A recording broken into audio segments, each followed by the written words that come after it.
Hi friends, నమస్తే. Welcome to ఆనూస్కి. దద్దోజనం తయారు చేసే విధానం చూపించబోతున్నానండి. దద్దోజనం తయారు చేసుకోవడానికి నేను ఇక్కడ 1 కప్ అనేది ఇక్కడ నేను చిన్న కప్పుతో తీసుకున్నానండి రైస్. ఈ రైస్ అంతా కూడా నేను కుక్కర్లో వేసేస్తున్నాను. ఒక 3-4 టైమ్స్ వరకు కూడా బాగా క్లీన్ చేసుకోవాలి. ఏ కప్పుతో అయితే మనం రైస్ తీసుకున్నామో అదే కప్తో సేమ్ కప్తోనే 2 కప్స్ అనేది ఇక్కడ మిల్క్ యాడ్ చేస్తున్నానండి.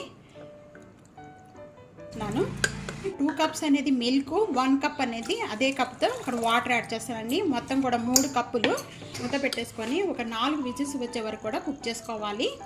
హై ఫ్లేమ్లోనేనండి. ఈ 4 విజిల్స్ వచ్చిన వెంటనే కూడా ఇంకా స్టవ్ బంద్ చేసేసుకుందాం. ఇక్కడ బాగా చల్లారిపోయిందండి. చల్లారిపోయిన వెంటనే ఇప్పుడు ఓపెన్ చేద్దాము. ఈ విధంగా ఉడికిపోయిన వెంటనే కూడా ఇది వేడిగా ఉండగానే ఇదంతా కూడా బాగా మెత్తగా చేసుకోవాలండి. టేస్ట్కి సరిపడా ఇక్కడ salt 1 table spoon salt add చేస్తున్నాను. ఏ కప్పుతో అయితే మనం రైస్ తీసుకున్నామో సేమ్ కప్పుతోనే 2 కప్స్ అనేది ఇక్కడ పెరుగు యాడ్ చేస్తున్నాను. బాగా చల్లారిన తర్వాత కలుపుకోవాలండి పెరుగు అనేది. ఇది బాగా ఫ్రెష్గా ఉండే పెరుగు తీసుకుంటే చాలా బాగుంటుందండి. ఒక బౌల్లో వేసేస్తున్నానండి. తాలింపు పెట్టుకునే విధానం చూద్దాం.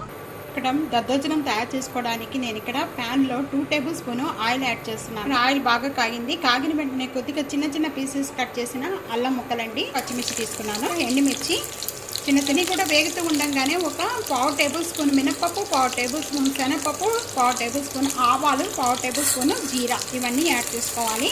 10 మిరియాలు, కొద్దిగా కరివేపాకు, కొద్దిగా జీడిపప్పు, కొద్దిగా 1 పించ్ అండి ఇంగువ. పప్పులన్నీ కూడా బాగా ఎర్రగా వేయించుకోవాలి. ఇక్కడ ఈ పప్పులన్నీ వేగిన తర్వాత కమ్మటి వాసన వస్తూ ఉంటుందండి. అప్పుడు స్టవ్ బంద్ చేసేసుకుందాం. మనం ఈ ప్రిపేర్ చేసుకున్న ఈ దద్దోజనంలో ఈ తాలింపు అంతా కూడా యాడ్ చేసేస్తున్నానండి. అంతేనండి, దద్దోజనం రెడీ అయిపోయింది. దద్దోజనం తయారు చేసే విధానం చూసారు కదండి. ఎంత ఈజీగా ఎంతో టేస్ట్గా ఉండే దద్దోజనం రెడీ అయిపోయింది. తప్పకుండా మీరు కూడా ఇదే విధంగా ట్రై చేసి మీకు ఎలా ఉందనేది కామెంట్స్లో తెలియజేయండి. సబ్స్క్రైబ్ చేయడం మర్చిపోద్దు. ఫ్యామిలీతో ఫ్రెండ్స్తో వీడియోని షేర్ చేస్తుండండి. వీడియో లైక్ చేస్తుండండి. Thank you for watching.